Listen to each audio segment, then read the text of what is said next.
वैकुंठ वह दिव्य लोक जहां समय भी जैसे शांत होकर ठहर जाता है, जहां अनंत प्रकाश और शांति का विस्तार है, जहां प्रत्येक कण में दिव्यता का अनुभव होता है।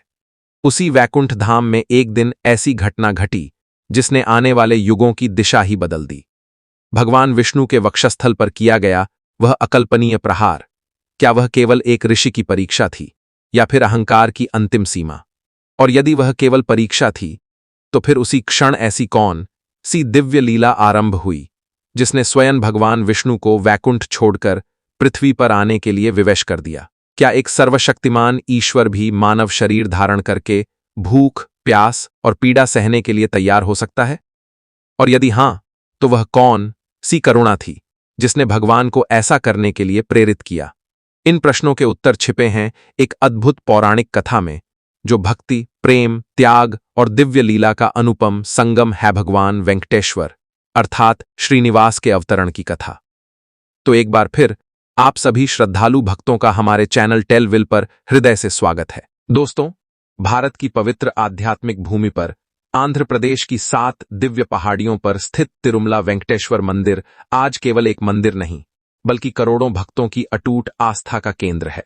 इन 7 पहाड़ियों को शेषाद्रि, नीलाद्रि, गरुडाद्रि, अंजनाद्रि, वृषभाद्रि, नारायणाद्रि और वेंकटाद्रि कहा जाता है, और माना जाता है कि ये स्वयं भगवान विष्णु के वाहन आदिशेष के 7 फनों का प्रतीक हैं। 7वीं पहाड़ी वेंकटाद्रि पर स्थित मुख्य मंदिर को आनंद निलयम कहा जाता है, अर्थात वह स्थान जहां दिव्य आनंद का निवास है। शास्त्रों में भगवान वेंकटेश्वर को कलयुग प्रत्यक्ष देवम कहा गया है, अर्थात वह भगवान जो कलयुग में भी साक्षात उपस्थित रहकर भक्तों की रक्षा करते हैं। लेकिन इस दिव्य अवतरण की कथा आरंभ होती है एक महान यज्ञ से। प्राचीन काल में सरस्वती नदी के पवित्र तट पर अनेक महर्षि और सप्तर्षि एकत्र हुए थे। महर्षि कश्यप की अध्यक्षता में वे समस्त संसार के कल्याण के लिए एक विशाल यज्ञ का आयोजन कर रहे थे। यज्ञ के मध्य ऋषियों के मन में एक गंभीर प्रश्न उठा। त्रिदेवों ब्रह्मा, विष्णु और महेश में से वह कौन है जो तीनों गुणों सत्व, रज और तम से परे हैं? और इस यज्ञ का फल किस देवता को अर्पित किया जाए जो सबसे अधिक सात्विक और भक्तों की प्रार्थनाओं को शीघ्र स्वीकार करने वाला हो? यह प्रश्न अत्यंत कठिन था, क्योंकि तीनों देवता अपने अपने कार्यों में सर्वोच्च थे। अंततः ऋषियों ने इस प्रश्न का उत्तर खोजने के लिए महर्षि भृगु को चुना। भृगु मुनि अत्यंत तेजस्वी और ब्रह्मज्ञानी थे, किंतु उनके स्वभाव में कुछ कठोरता भी थी। कहा जाता है कि उनके चरणों में एक अतिरिक्त नेत्र था, जो उनके ज्ञान से उत्पन्न अहंकार का प्रतीक माना जाता था। ऋषियों के आदेश को स्वीकार कर भृगु मुनि ने तीनों लोकों में जाकर त्रिदेवों की परीक्षा लेने का निश्चय किया। सबसे पहले वे सत्यलोक पहुंचे, जहां सृष्टि के रचयिता भगवान ब्रह्मा निवास करते थे। उस समय ब्रह्मा जी वेदों के गहन चिंतन में लीन थे और उनके आसपास दिव्य ऋषि मुनि बैठे हुए थे। भृगु मुनि के आगमन पर ब्रह्मा जी ने तुरंत उनका स्वागत नहीं किया। यह देखकर भृगु मुनि के मन में क्रोध उत्पन्न हुआ। उन्होंने सोचा कि यहां अभी भी रजोगुण का प्रभाव है, और वे बिना कुछ कहे वहां से चले गए। इसके बाद भृगु मुनि कैलाश पर्वत पहुंचे, जहां भगवान शिव देवी पार्वती के साथ विराजमान थे। भगवान शिव ने जैसे ही भृगु मुनि को देखा, वे अत्यंत प्रसन्न होकर उन्हें गले लगाने के लिए आगे बढ़े, किंतु भृगु मुनि ने इसे अपनी परीक्षा में असफलता समझा और शिव से दूर हट गए। भगवान शिव को यह व्यवहार अनुचित लगा और उनका क्रोध जाग उठा। उनका तीसरा नेत्र खुलने ही वाला था, लेकिन देवी पार्वती ने उन्हें शांत किया और स्थिति को संभाल लिया। अंततः भृगु मुनि वैकुंठ धाम पहुंचे। वैकुंठ में प्रवेश करते ही उन्हें ऐसा लगा मानो समस्त ब्रह्मांड की शांति वहीं केंद्रित हो गई हो। वहां न क्रोध था, न अहंकार, केवल दिव्य सात्विक ऊर्जा का विस्तार था। शेषनाग की शैया पर भगवान विष्णु योगनिद्रा में विश्राम कर रहे थे और देवी लक्ष्मी प्रेमपूर्वक उनके चरण दबा रही थीं। भृगु मुनि कुछ क्षण तक वहां खड़े रहे, किंतु जब भगवान विष्णु ने तुरंत कोई प्रतिक्रिया नहीं दी, तो उनके भीतर का क्रोध भड़क उठा। ब्रह्मा और शिव से मिले अनुभवों ने उनके मन में पहले ही असंतोष भर दिया था। क्रोध और अहंकार के आवेग में आकर उन्होंने वह कार्य कर दिया जिसकी कल्पना भी नहीं की जा सकती थी। उन्होंने भगवान विष्णु के वक्षस्थल पर जोर से लात मार दी। वह वही वक्षस्थल था जहां स्वयं देवी लक्ष्मी का निवास है। पूरे ब्रह्मांड के पालनकर्ता भगवान विष्णु का ऐसा अपमान देखकर देवगण भी स्तब्ध रह जाते। लेकिन भगवान विष्णु की प्रतिक्रिया बिल्कुल अलग थी। वे तुरंत उठकर भृगु मुनि के चरणों में झुक गए और अत्यंत विनम्रता से बोले, हे महर्षि, आपके कोमल चरण मेरे कठोर वक्ष से टकरा गए, कहीं आपको चोट तो नहीं लगी। इतना कहकर उन्होंने भृगु मुनि के चरणों को अपने हाथों से सहलाना शुरू कर दिया। उसी क्षण उनके स्पर्श से भृगु मुनि के चरणों में स्थित वह अतिरिक्त नेत्र नष्ट हो गया, जो उनके अहंकार का प्रतीक था। अचानक भृगु मुनि का हृदय परिवर्तित हो गया, उनका अभिमान चूर चूर हो गया और वे भगवान विष्णु के चरणों में गिर पड़े। वे विनम्र होकर बोले, हे नारायण, त्रिदेवों में केवल आप ही सर्वोच्च हैं। आप ही शांति, करुणा और मोक्ष के सच्चे दाता हैं। इस प्रकार ऋषियों की परीक्षा का उत्तर मिल गया, लेकिन उसी क्षण एक नई लीला का आरंभ भी हो चुका था, क्योंकि जिस वक्षस्थल पर भृगु मुनि ने प्रहार किया था वह देवी लक्ष्मी का निवास था। यह केवल भगवान का अपमान नहीं था, बल्कि स्वयं देवी लक्ष्मी के सम्मान पर भी आघात था। देवी लक्ष्मी इस घटना से अत्यंत आहत हो गईं। उनके हृदय में वेदना और क्रोध दोनों भर गए। उन्होंने गंभीर स्वर में कहा, जहां मेरे सम्मान की रक्षा नहीं हो सकती, वहां मेरा रहना उचित नहीं। इतना कहकर देवी लक्ष्मी ने वैकुंठ धाम का त्याग कर दिया और पृथ्वी पर करवीरपुर अर्थात आज के कोल्हापुर में जाकर कठोर तपस्या करने लगीं।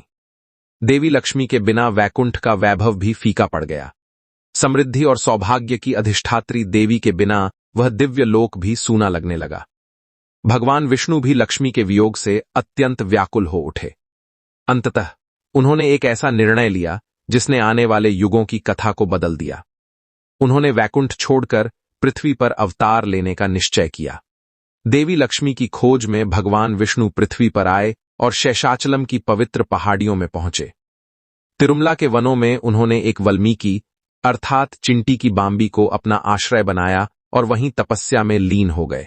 किंतु अब वे वैकुंठ के सर्वशक्तिमान भगवान नहीं, बल्कि मानव रूप में अवतरित श्रीनिवास थे, और मानव शरीर के साथ उन्हें भूख, प्यास और पीड़ा का अनुभव भी होने लगा। और यहीं से आरंभ होती है वह अद्भुत लीला, जिसमें स्वयं ब्रह्मा और शिव को गुप्त रूप से भगवान की सहायता करने के लिए पृथ्वी पर आना पड़ा, क्योंकि अब भगवान श्रीनिवास वैकुंठ के सर्वशक्तिमान विष्णु नहीं, बल्कि मानव रूप में अवतरित थे। मानव शरीर धारण करने के कारण उन्हें भूख, प्यास और थकान का अनुभव भी होने लगा था। शेषाचल पर्वत के घने जंगल में भगवान श्रीनिवास एक प्राचीन विशाल चिंटी के बिल्ज, इसे सामान्य भाषा में बांबी और संस्कृत में वाल्मीकि कहा जाता है, उसके भीतर निवास करते हुए गहन तपस्या करने लगे। दिन बीतते गए किंतु भगवान किसी से कुछ मांगते नहीं थे। देवलोक में बैठे ब्रह्मा और महादेव यह सब देख रहे थे। उनका हृदय करुणा से भर उठा। तब दोनों ने विचार किया, जब स्वयं भगवान मानव रूप में पृथ्वी पर लीला कर रहे हैं तो उनका पालन करना भी हमारा ही कर्तव्य है। और तभी एक दिव्य योजना बनाई गई। ब्रह्मा ने गाय का रूप धारण किया और भगवान शिव ने एक छोटे बछड़े का। उधर महालक्ष्मी, जो उस समय पृथ्वी पर करवीरपुर अर्थात आज के कोल्हापुर में निवास कर रही थीं, भगवान श्रीनिवास की पीड़ा देखकर इस दिव्य योजना में गुप्त रूप से सहभागी बनी। उन्होंने एक साधारण ग्वालिन का रूप धारण किया और उस दिव्य गाय तथा बछड़े को दक्षिण भारत के एक प्रतापी राजा चोल नरेश को बेच दिया। राजा ने उस गाय को अपने विशाल गौशाला में रख लिया, किंतु किसी को यह ज्ञात नहीं था कि वह कोई साधारण गाय नहीं, बल्कि स्वयं ब्रह्मा का रूप थी, जो प्रतिदिन गुप्त रूप से वन में जाकर भगवान श्रीनिवास की सेवा के लिए अपना दूध अर्पित करने वाली थी। प्रतिदिन जब ग्वाला गायों को चराने के लिए जंगल में ले जाता तो वह दिव्य गाय धीरे धीरे सब गायों से अलग हो जाती और शेषाचल पर्वत की ढलानों पर उसी स्थान की ओर बढ़ जाती जहां भगवान श्रीनिवास तपस्या में लीन थे। वहां पहुंचकर वह गाय शांत भाव से खड़ी हो जाती और फिर एक चमत्कार होता। उसके थनों से दूध अपने आप बहने लगता और सीधे उस वाल्मीकि में गिरता, जिसके भीतर भगवान श्रीनिवास ध्यान में स्थित थे। इस प्रकार प्रतिदिन बिना किसी को बताए वह गाय भगवान का पालन कर रही थी। कई दिनों तक यह दिव्य रहस्य किसी को पता नहीं चला, किंतु एक दिन राजगौशाला का ग्वाला यह देखकर आश्चर्यचकित रह गया कि यह गाय शाम को लौटते समय बिल्कुल भी दूध नहीं देती। राजा के सेवकों ने उसे डांटा, क्या तुम रास्ते में ही दूध निकाल लेते हो? ग्वाला भयभीत हो गया। उसने निश्चय किया कि अगले दिन वह इस गाय का रहस्य अवश्य जानेगा। अगले दिन वह छिपकर उस गाय का पीछा करने लगा। जंगल के भीतर पहुंचकर उसने जो दृश्य देखा, उसे देखकर उसका क्रोध भड़क उठा। उसने देखा कि गाय किसी वाल्मीकि के ऊपर खड़ी है और अपना सारा दूध वहीं बहा रही है। ग्वाले को लगा कि यह गाय दूध व्यर्थ नष्ट कर रही है। क्रोध में अंधा होकर उसने कुल्हाड़ी उठाई और गाय को मारने के लिए आगे बढ़ा। किंतु जैसे ही कुल्हाड़ी गाय की ओर बढ़ी, उसी क्षण भगवान श्रीनिवास उस बांबी चिंटी के टीले से बाहर प्रकट हो गए। उन्होंने गाय को बचाने के लिए स्वयं कुल्हाड़ी का वार अपने ऊपर सह लिया। वह वार सीधे उनके मस्तक पर लगा और उनके सिर से रक्त बहने लगा। यह दृश्य देखकर ग्वाला भय और पश्चाताप से कांप उठा। उसे समझ में आ गया कि उसने किसी साधारण मनुष्य को नहीं, बल्कि एक दिव्य पुरुष को घायल कर दिया है। कुछ कथाओं में कहा गया है कि वह उसी क्षण भय से भूमि पर गिर पड़ा और उसके प्राण निकल गए। गाय अपने स्वामी के प्रति अत्यंत करुणा और व्याकुलता से भर उठी। वह तुरंत दौड़ती हुई चोल राजा के महल तक पहुंची और अपने विचित्र व्यवहार से राजा का ध्यान आकर्षित करने लगी। राजा को आश्चर्य हुआ और वह उसके पीछे पीछे जंगल तक आ गया। वहां पहुंचकर उसने देखा कि ग्वाला भूमि पर पड़ा है और भगवान श्रीनिवास घायल अवस्था में खड़े हैं। राजा को देखते ही भगवान श्रीनिवास ने गंभीर स्वर में कहा, हे राजा, यह अपराध तुम्हारे सेवक ने किया है और शास्त्रों के अनुसार सेवकों के कर्मों के लिए राजा भी उत्तरदायी होता है। अपने प्रजाजनों को धर्म का मार्ग दिखाना राजा का कर्तव्य होता है। तुम्हारे सेवक के कारण मुझे यह पीड़ा सहनी पड़ी है, इसलिए मैं तुम्हें श्राप देता हूं कि तुम पिशाच रूप को प्राप्त हो जाओगे। यह सुनकर राजा अत्यंत भयभीत हो गया। वह तुरंत भगवान श्रीनिवास के चरणों में गिर पड़ा और हाथ जोड़कर क्षमा याचना करने लगा। राजा की विनम्रता और उसके सच्चे पश्चाताप को देखकर भगवान का हृदय द्रवित हो गया। तब उन्होंने उसे श्राप से मुक्ति का उपाय बताया। भगवान ने कहा, भविष्य में जब मैं आकाशराज की पुत्री पद्मावती से विवाह करूंगा, तब तुम मुझे एक स्वर्ण मुकुट अर्पित करना। जैसे ही मैं उस मुकुट को धारण करूंगा, उसी क्षण तुम्हें इस श्राप से मुक्ति मिल जाएगी। इसके बाद घायल भगवान श्रीनिवास वन में औषधियों की खोज में भटकने लगे। इसी पीड़ा भरे समय में उनकी भेंट भगवान वराहस्वामी से हुई, जो स्वयं भगवान विष्णु के वराह अवतार हैं। मान्यता है कि सतयुग में हिरण्याक्ष का वध करने के बाद से ही वराहस्वामी इन पवित्र पहाड़ियों पर निवास कर रहे थे। इसी कारण यह संपूर्ण क्षेत्र आदिवराह क्षेत्र के नाम से प्रसिद्ध है। भगवान श्रीनिवास ने विनम्रतापूर्वक वराहस्वामी से निवास के लिए थोड़ी सी भूमि देने का अनुरोध किया। तब वराहस्वामी ने उनसे पूछा कि वे अपनी भूमि किसी और को क्यों दें। तब श्रीनिवास ने उन्हें अपनी संपूर्ण कथा सुनाई और यह भी बताया कि वे कलयुग के अंत तक इसी स्थान पर निवास करेंगे, ताकि कलयुग के दुखों से पीड़ित भक्तों का उद्धार कर सकें। यह सुनकर वराहस्वामी प्रसन्न हुए, किंतु उन्होंने एक शर्त रखी। उन्होंने कहा, मैं तुम्हें यह भूमि देता हूं, परंतु मेरे क्षेत्र में आने वाले सभी भक्त पहले मेरे दर्शन करेंगे, उसके बाद ही तुम्हारे दर्शन करने जाएंगे। भगवान श्रीनिवास ने विनम्रता से यह शर्त स्वीकार कर ली। इसी कारण आज भी तिरुमला की यात्रा तब तक पूर्ण नहीं मानी जाती, जब तक भक्त पहले आदिवराहस्वामी के दर्शन नहीं कर लेते। इसके बाद वराहस्वामी ने भगवान श्रीनिवास को पास ही स्थित एक आश्रम की ओर भेजा। उस आश्रम में एक वृद्ध तपस्विनी निवास करती थीं। उनका नाम था वकुला देवी। पुराणों और तिरुमला की प्राचीन परंपरा के अनुसार वकुला देवी वास्तव में द्वापर युग की यशोदा मैया, अर्थात भगवान श्री कृष्ण की पालक माता का ही पुनर्जन्म मानी जाती हैं। द्वापर युग में यशोदा मैया ने अपार प्रेम और वात्सल्य से भगवान कृष्ण का पालन पोषण किया था, किंतु उन्हें अपने प्रिय पुत्र कृष्ण के विवाह का दिव्य उत्सव देखने का सौभाग्य प्राप्त नहीं हो सका। उस समय भगवान कृष्ण ने उन्हें आश्वासन दिया था कि कलयुग में वे उनकी यह अधूरी इच्छा अवश्य पूर्ण करेंगे। समय बीता और कलयुग में वही यशोदा मैया वकुला देवी के रूप में पृथ्वी पर जन्मी। जब वकुला देवी ने घायल अवस्था में भगवान श्रीनिवास को देखा, तो उनके हृदय में मातृत्व का वही स्नेह उमड़ पड़ा, जो कभी यशोदा के हृदय में कृष्ण के लिए उमड़ा करता था। उन्होंने अत्यंत करुणा और स्नेह से भगवान श्रीनिवास की चोटों का उपचार किया। श्रीनिवास ने भी उन्हें अम्मा अर्थात मां कहकर पुकारा। उस क्षण से वकुला देवी ने उन्हें अपने पुत्र के समान स्वीकार कर लिया और भगवान श्रीनिवास भी उनके आश्रम में एक आज्ञाकारी पुत्र की तरह रहने लगे। वकुला देवी प्रेमपूर्वक उनकी देखभाल करतीं और उनकी हर छोटी बड़ी आवश्यकता का ध्यान रखतीं। इसी बीच कथा का अगला अध्याय देवी पद्मावती के दिव्य जन्म से प्रारंभ होता है। पद्मावती को देवी लक्ष्मी का अवतार माना जाता है। उस समय टोंडमंडलम क्षेत्र पर चंद्रवंश के राजा आकाशराज का शासन था। वे अत्यंत धर्मनिष्ठ और न्यायप्रिय शासक थे, किंतु उन्हें संतान सुख प्राप्त नहीं हुआ था। संतान प्राप्ति की कामना से उन्होंने अपने कुलगुरु की सलाह पर पुत्रकामेष्टि यज्ञ करने का निर्णय लिया। यज्ञ की तैयारी के लिए भूमि को पवित्र करने की परंपरा के अनुसार राजा स्वयं स्वर्ण के हल से भूमि जोत रहे थे। तभी अचानक हल की नोक किसी कठोर वस्तु से टकराई। जब उस स्थान को सावधानी से खोदा गया तो वहां एक अद्भुत और दिव्य दृश्य प्रकट हुआ। पृथ्वी से 1000 पंखुड़ियों वाला स्वर्णिम कमल प्रकट हुआ था और उस कमल के मध्य एक दिव्य बालिका शयन कर रही थी। उसी समय आकाशवाणी हुई कि राजा इस कन्या को अपनी पुत्री के रूप में स्वीकार करें, क्योंकि यह कोई साधारण बालिका नहीं बल्कि देवी लक्ष्मी का अवतार है।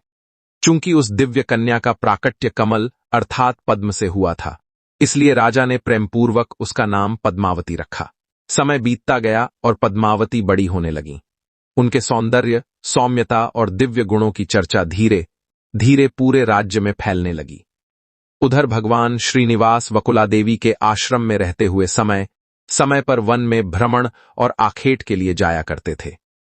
एक दिन वे वन में एक जंगली हाथी का पीछा करते करते नारायणवन के समीप स्थित एक सुंदर उद्यान तक पहुंच गए। उसी समय वहां राजकुमारी पद्मावती अपनी सखियों के साथ क्रीड़ा कर रही थीं। अचानक वह जंगली हाथी उद्यान में आ गया और वहां हलचल मच गई। सभी सखियां भय से व्याकुल हो उठीं। तभी भगवान श्रीनिवास आगे बढ़े और अपनी दिव्य शक्ति से उस हाथी को शांत कर दिया। इसी हलचल के बीच श्रीनिवास और पद्मावती की दृष्टि पहली बार एक दूसरे से मिली। वह कोई साधारण मिलन नहीं था, वह भगवान विष्णु और देवी लक्ष्मी का पुनर्मिलन था। उस क्षण दोनों के हृदय में एक अद्भुत और गहरा भाव जाग उठा, मानो युगों से बिछड़े दो दिव्य आत्माएं पुनः एक दूसरे को पहचान रही हों। किंतु सामाजिक मर्यादाओं के कारण दोनों बिना कुछ कहे अपने अपने स्थान लौट गए, जबकि उनके हृदय में एक नया अध्याय आरंभ हो चुका था। आश्रम लौटने के बाद भगवान श्रीनिवास का मन लगातार राजकुमारी पद्मावती की स्मृतियों में डूबा रहने लगा। वे अक्सर गहन विचारों में खो जाते और उनके हृदय में एक अद्भुत व्याकुलता उत्पन्न होने लगी। वकुला देवी ने जब अपने पुत्र की यह स्थिति देखी तो वे चिंतित हो उठीं और उन्होंने स्नेहपूर्वक उनसे इसका कारण पूछा। तब भगवान श्रीनिवास ने उन्हें बताया कि नारायणवन के उद्यान में उन्होंने आकाशराज की पुत्री पद्मावती को देखा है और उनके हृदय में उसके प्रति गहरा प्रेम जाग उठा है। उन्होंने विनम्रतापूर्वक अपनी माता वकुला देवी से निवेदन किया कि वे आकाशराज के पास जाकर उनके विवाह का प्रस्ताव रखें। वकुला देवी एक साधारण तपस्विनी थीं। एक राजा के महल में जाकर विवाह का प्रस्ताव रखना उन्हें सहज नहीं लग रहा था, किंतु अपने पुत्र की व्यथा देखकर वे स्वयं को रोक नहीं सकीं। अंततः वे नारायणवन स्थित राजमहल की ओर चल पड़ीं। उधर भगवान श्रीनिवास को यह चिंता सताने लगी कि कहीं राजा उनके प्रस्ताव को अस्वीकार न कर दें। इसी कारण उन्होंने एक भविष्यवक्ता स्त्री का वेश धारण किया, जिसे उस क्षेत्र की परंपरा में कुराठी या सोजी कहा जाता था। स्त्री का रूप धारण करके वे हाथ में एक छड़ी और भविष्य बताने की टोकरी लेकर रानी धरणी देवी, जो पद्मावती की माता थीं, के पास पहुंचे। कुराठी के वेश में श्रीनिवास ने रानी से कहा है, महारानी, आपकी पुत्री कोई साधारण कन्या नहीं है, वह स्वयं देवी लक्ष्मी का अवतार है। उसका विवाह एक ऐसे दिव्य पुरुष से होगा जो वन में निवास करता है, परंतु वास्तव में वही साक्षात भगवान विष्णु का अवतार है। रानी धरणी देवी इस भविष्यवाणी को सुनकर आश्चर्यचकित हो गईं, परंतु उनके हृदय में एक दिव्य विश्वास भी जाग उठा। कुछ समय बाद जब वकुला देवी आधिकारिक रूप से विवाह प्रस्ताव लेकर महल पहुंची, तब तक रानी इस दैवी संकेत को समझ चुकी थीं। उसी समय राजपुरोहित और ज्योतिषियों ने भी राजा आकाशराज को बताया कि यह विवाह स्वयं विधाता द्वारा पूर्व निर्धारित है। यह सुनकर आकाशराज अत्यंत प्रसन्न हुए और उन्होंने सहर्ष अपनी पुत्री पद्मावती का विवाह भगवान श्रीनिवास के साथ करने की स्वीकृति दे दी। विवाह तो निश्चित हो गया, किंतु अब एक नई समस्या सामने आई। भगवान श्रीनिवास ने वैकुंठ का ऐश्वर्य त्याग कर पृथ्वी पर एक साधारण वनवासी के रूप में जीवन स्वीकार किया था, जबकि पद्मावती एक राजकुमारी थीं। आकाशराज चाहते थे कि उनकी पुत्री का विवाह अत्यंत भव्य और राजसी रीति से संपन्न हो। उस समय की परंपरा के अनुसार विवाह का अधिकांश व्यय वर पक्ष द्वारा किया जाता था, परंतु श्रीनिवास के पास उस समय कोई धन नहीं था। तब भगवान श्रीनिवास ने देवताओं के कोषाध्यक्ष कुबेर का स्मरण किया। कुबेर उनके सामने प्रकट हुए। भगवान श्रीनिवास ने उनसे अपने विवाह के लिए स्वर्ण मुद्राओं का ऋण देने का निवेदन किया। कुबेर ने यह ऋण देने के लिए सहमति तो दी, किंतु एक शर्त रखी कि यह ऋण विधिवत लिखित वचनपत्र के रूप में दिया जाएगा। कुबेर ने भगवान श्रीनिवास को विवाह के लिए विशाल धनराशि स्वर्ण मुद्राओं का ऋण प्रदान किया। यह भी कहा जाता है कि यह ऋण कलयुग के अंत तक चुकाया जाएगा। भगवान श्रीनिवास ने वचन दिया कि कलयुग में उनके दर्शन के लिए आने वाले भक्त जो श्रद्धा से दान अर्पित करेंगे, उसी से इस ऋण का भुगतान किया जाएगा। इसी कारण आज भी तिरुमला में भक्त बड़ी श्रद्धा से दान करते हैं और माना जाता है कि यह दान भगवान के उसी दिव्य ऋण को चुकाने की परंपरा का प्रतीक है। कुबेर से प्राप्त धन से विवाह की तैयारियां अत्यंत भव्य रूप से की गईं। नारायणवनम में भगवान श्रीनिवास और पद्मावती का दिव्य विवाह संपन्न हुआ। इस अद्भुत विवाह में तीनों लोकों के देवता, ऋषि, मुनि, गंधर्व और किन्नर उपस्थित हुए। चारों ओर उत्सव का वातावरण था और पूरा क्षेत्र दिव्य आनंद से भर उठा। इसी विवाह समारोह के दौरान वह चोल राजा भी उपस्थित हुआ, जिसे पहले भगवान श्रीनिवास के श्राप का दंड मिला था। उसने भगवान को एक बहुमूल्य स्वर्ण मुकुट अर्पित किया। जैसे ही भगवान श्रीनिवास ने वह मुकुट धारण किया, उसी क्षण चोल राजा को उसके श्राप से मुक्ति प्राप्त हो गई। विवाह के बाद भगवान श्रीनिवास और देवी पद्मावती ने यह निर्णय लिया कि वे राजमहलों के वैभव में नहीं, बल्कि तिरुमला की पवित्र पहाड़ियों पर निवास करेंगे। वकुला देवी भी उनके साथ वहीं रहने लगीं और माता के समान भगवान की सेवा करती रहीं। उधर दूसरी ओर देवी लक्ष्मी अब भी पृथ्वी पर कोल्हापुर में तपस्या कर रही थीं। कुछ समय बाद महर्षि नारद वहां पहुंचे।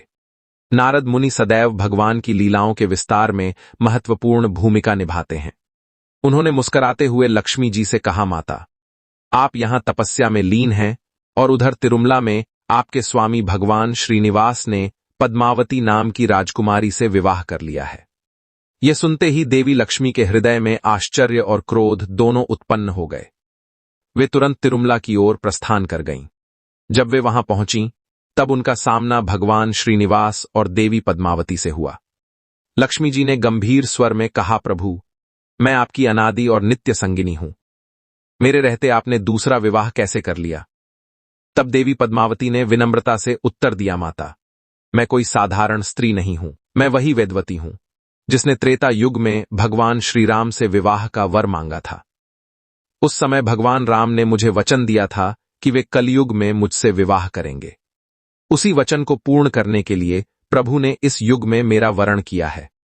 दोनों देवियों के बीच यह संवाद सुनकर वातावरण अत्यंत गंभीर हो गया।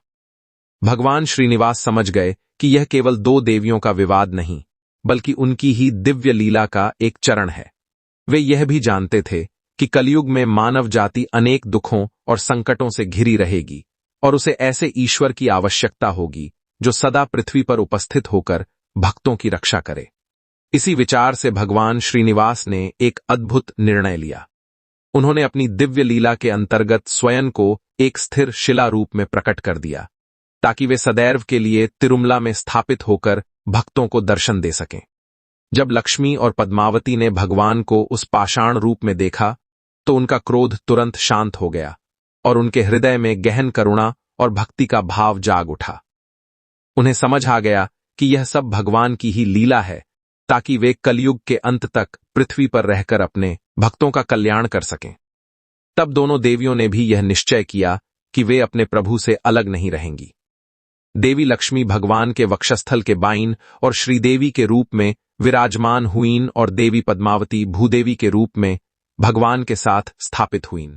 आज भी तिरुमला के श्री वेंकटेश्वर मंदिर के गर्भगृह में विराजमान भगवान बालाजी की दिव्य मूर्ति के वक्षस्थल पर श्रीदेवी और भूदेवी के प्रतीक स्वरूप स्वर्ण अलंकरण स्थापित हैं। वहीं मंदिर की उत्सव मूर्ति में भगवान वेंकटेश्वर के साथ दोनों देवियां श्रीदेवी और भूदेवी भी विराजमान रहती हैं और उत्सवों तथा शोभा यात्राओं के समय यही उत्सव मूर्ति भक्तों को दर्शन देती है। आज भी जब भक्त तिरुमला में भगवान वेंकटेश्वर के दर्शन करते हैं तो वे केवल एक पत्थर की मूर्ति नहीं देखते, बल्कि उस दिव्य लीला के साक्षी बनते हैं जिसमें स्वयं भगवान ने कलयुग के अंत तक पृथ्वी पर विराजमान रहकर अपने भक्तों की रक्षा और उद्धार करने का वचन दिया है। यही कारण है कि करोड़ों श्रद्धालु अटूट विश्वास और भक्ति भाव के साथ तिरुपति बालाजी के चरणों में आते हैं। वे अपनी प्रार्थनाएं अर्पित करते हैं, मनोकामनाएं व्यक्त करते हैं और अपने जीवन के दुख और कठिनाइयां उन्हें सौंपते हैं। भगवान वेंकटेश्वर सदैव अपने भक्तों की मनोकामनाएं पूरी करते हैं। इस प्रकार तिरुपति बालाजी और भगवान वेंकटेश्वर की अद्भुत कथा हमें यह सिखाती है कि सच्चा भक्ति मार्ग हमेशा प्रेम, विश्वास और धैर्य से भरा होता है और जो भी दिल से श्रद्धा और भक्ति करता है उसे उसका फल अवश्य मिलता है। तो दोस्तों, ये थी भगवान वेंकटेश्वर की सच्ची कथा।